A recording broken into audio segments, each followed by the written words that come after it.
So next आपका chapter आता है लिमिट्स एंड डेरिवेटिव। बहुत ज्यादा इंपॉर्टेंट चैप्टर है। यहां से बेसिकली आपका जो डिफरेंशिएशन वाला टॉपिक होता है या फिर आप बोल सकते हो कैलकुलस वाला पार्ट वो आपका यहां से शुरू हो जाता है। देखो इसमें सबसे पहले आपकी आती है लिमिट। लिमिट का मतलब होता है कहां से जो आपका फंक्शन है वो कहां से कहां तक रेंज उसकी है, मींस 0 से लेके 10 तक या 0 से लेके 15 तक या माइनस का इनफाइनाइट से लेके प्लस का इनफाइनाइट तक आपकी वैल्यू आती है। अब देखो सबसे पहले लिमिट आपकी आती है, दो तरह की लिमिट हो सकती है, एक तो 0/0 और एक हो सकती है आपको इनफाइनाइट बाय इनफाइनाइट। इनको कैसे सोल्व करना है? 0/0 अगर आपकी लिमिट आ रही है x की वैल्यू 0 से लेके 0 तक, तो आप वहां पर क्या करोगे, पहले उसके फैक्टर करोगे या फिर उसको क्या कर सकते हो, एक्सपेंड कर सकते हो उस फंक्शन को, या फिर आप कर सकते हो लिमिट को चेंज करके उसको सोल्व कर सकते हो। और अगर आपकी इनफाइनाइट बाय इनफाइनाइट आपकी क्या है लिमिट है, तो आप वहां पर क्या कर सकते हो, एक हाईएस्ट पावर लेके उसको सोल्व कर सकते हो, या फिर न्यूमरेटर और डिनोमिनेटर को डिवाइड करके आप सोल्व कर सकते हो। मींस उसको एक तरह से क्या होगी, लिमिट चेंज होगी, या फिर आप क्या कर सकते हो जो हाईएस्ट पावर है उसको लेके सोल्व कर सकते हो। वैसे तो आपका इससे क्वेश्चन मतलब एग्जामिनेशन में इन लिमिट वालों से क्वेश्चन नहीं आता।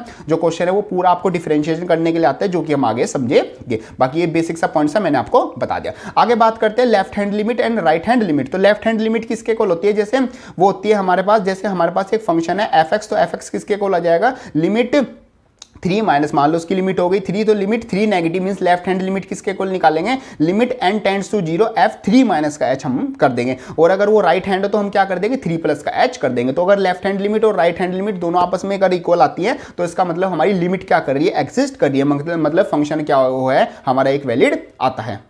फॉर्मूलेज आते हैं रिलेटेड टू लिमिट। देख अगर आपका limit x tends to a है तो वहां पर आप फॉर्मूला यूज कर सकते हो x की पावर n माइनस का a की power n upon x minus का n, जो कि आप किसके इक्वल लिख सकते हो सोल्व करने के लिए, वो n इंटू a की पावर n माइनस 1 के इक्वल लिख सकते हो। नेक्स्ट आता है लिमिट x टेंड्स टू 0, जो वहां पर sin x अपॉन x की वैल्यू होगी वो हमेशा 1 के इक्वल होगी। और ऐसी अगर आपका लिमिट x टेंड्स टू 0 है तो sin half angle mean sin x/2 upon x/2 भी किसके इक्वल होगा, वो 1 के इक्वल आता है। ये आप अपना डायरेक्ट रिलेशन यूज कर सकते हो, जो भी आप अपना लिमिट्स और कंटिन्यूटी वाले क्वेश्चन करोगे उसमें। नेक्स्ट हम बात करते हैं derivative by first principle. Means आप अपनी इक्वेशन को, फंक्शन को क्या कर रहे हो, डेरिवेट कर रहे हो। अगर आप फर्स्ट प्रिंसिपल को यूज करके, अगर क्वेश्चन में दिया हुआ है तो फर्स्ट प्रिंसिपल को यूज करके कैसे कर सकते हो, f dash is equal to means एक तरह f डैश x लिख लो या फिर y लिख लो, f dash x is equal to limit h tends to 0 f x plus का h माइनस का f x by h। Means यहाँ पर जो आपकी फंक्शन होगा उसमें पहले x प्लस h रख दोगे x की जगह, और फिर अपना x रख दोगे, डिवाइड कर दोगे h से, तो उसको डेरिवेट करने के बाद मींस उसको सोल्व करने के बाद आपके पास क्या आ जाएगा, फर्स्ट डेरिवेटिव प्रिंसिपल आ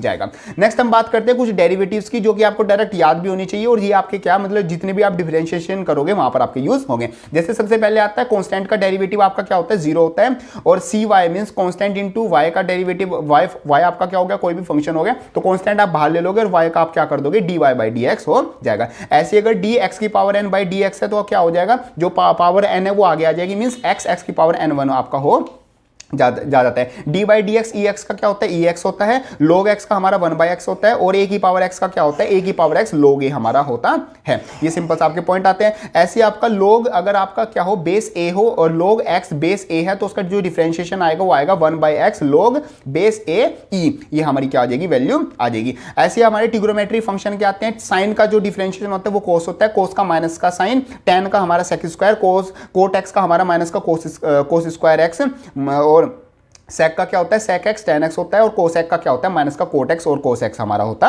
है। ऐसे ही आपके आते हैं इनवर्स फंक्शन आते हैं। अगर आपके पास फंक्शन है साइन इनवर्स एक्स का, तो आप उसका डायरेक्ट क्या लिख सकते हो, 1/√1 माइनस का एक्स स्क्वायर लिख सकते हो। ऐसी cos inverse x, tan inverse x, cot inverse और सेक इनवर्स और कोसेक इनवर्स, इन सब के क्या जाते हैं, आपके डिफरेंशिएशन आ जाते हैं। मींस ये dy बाई dx आपको करके डायरेक्ट ये वैल्यू आपको मिलती है। ऐसे ही आपका अगर आपके पास क्या हो, आपके पास कांस्टेंट और फंक्शन हो, तो सिंपल पॉइंट क्या है, कांस्टेंट को आप बाहर निकालोगे, कांस्टेंट का कोई डिफरेंशिएशन नहीं होता, और जो उसमें फंक्शन है उसका डिफरेंशिएशन होता है। और ऐसे अगर आपका जो आप डिफरेंशिएट कर रहे हो बहुत सारे फंक्शन को, वो आपस में सब सम में है, तो आप क्या करोगे, इंडिविजुअल उनका क्या करोगे, डिफरेंशिएट करोगे, और जो आपकी वैल्यू आएगी उन सबको क्या कर दोगे, प्लस कर दोगे। ये आपका आता है रिलेटेड टू डेरिवेटिव। आगे बात करते हैं प्रोडक्ट रूल। प्रोडक्ट रूल का मतलब है आपके पास दो फंक्शन है, एक आपका f1 और एक आपका f2, अगर वो दोनों प्रोडक्ट में है तो आप उनको कैसे यूज करोगे, पहले f2 को आप एज अ कांस्टेंट रखोगे, f1 का डेरिवेटिव कर दोगे, फिर प्लस करोगे, जो आपका f1 था अब उसको कांस्टेंट रखोगे, फिर आप क्या कर दोगे, f2 का क्या कर दोगे, डेरिवेटिव कर दोगे, और दोनों को प्लस करने के बाद आपके पास क्या आ जाएगा, मतलब कि दोनों का डेरिवेटिव आ जाएगा। ऐसे आपका आता है division rule, means f1x bye f2x होगा, दोनों फंक्शन डिवाइड में है, तो पहले आप क्या करोगे, f2 को कांस्टेंट रखोगे, f1 का डेरिवेटिव कर दोगे, फिर आप बीच में माइनस लगा के f1 को कांस्टेंट रखोगे, f2 का डेरिवेटिव कर दोगे और नीचे को दोनों को डिवाइड कर दोगे, जो आपका सेकंड फंक्शन है उसके स्क्वायर से आप क्या कर दोगे, सिंपली डिवाइड कर दोगे, तो आपके पास जो डिवीजन रूल है वो लग जाएगा। नेक्स्ट ऐसे आपका आता है चेन रूल। चेन रूल आपका कब लगता है, अगर आप डेरिवेटिव कर रहे हो x के रेस्पेक्ट में, लेकिन वहां पर अगर पावर में या किसी भी चीज में कोई अलग वेरिएबल है तो वहां पर आपका लगता है चेन रूल। जैसे fx आपका sin की पावर n x दिया हुआ है, तो वहां पर आप ना fx मान लोगे, fx is equal to sin x की पावर n मान लोगे, और जो d बाई dx fx का हो जाएगा वो आ जाएगा d by dx sin x की पावर n, ये आपका वैल्यू आ जाएगा। मींस आप x के रेस्पेक्ट में क्या करते जाओगे, उसको डेरिवेट करते जाओगे, जो कि किसके इक्वल आता है, ये वाला n sin x की पावर n माइनस का 1 इंटू कोस x की वैल्यू आपका आ जाएगा। ये सब कुछ आ जाता है आपका रिलेटेड टू आपका जो भी डेरिवेटिव्स, लिमिट्स एंड डेरिवेटिव आ जाते हैं वो सब। ये जो हमने डेरिवेटिव्स और ट्रिग्नोमेट्री फंक्शन के जो इनवर्स के पढ़े हैं, ये आपके एग्जामिनेशन के लिए इंपॉर्टेंट होते हैं। कुछ इस तरीके से सारे क्वेश्चन आएंगे आपके, इनका सिंपल आपको कहेगा कि इसको डेरिवेट कर दो, डिफरेंशिएट कर दो, एक ही बात है, डिफरेंशिएट कर दो और आपके पास ये इस तरीके से आपका आंसर आ जाएगा। ये आ जाता है आपका चैप्टर से रिलेटेड जो कि आपका आता है लिमिट्स एंड डेरिवेटिव।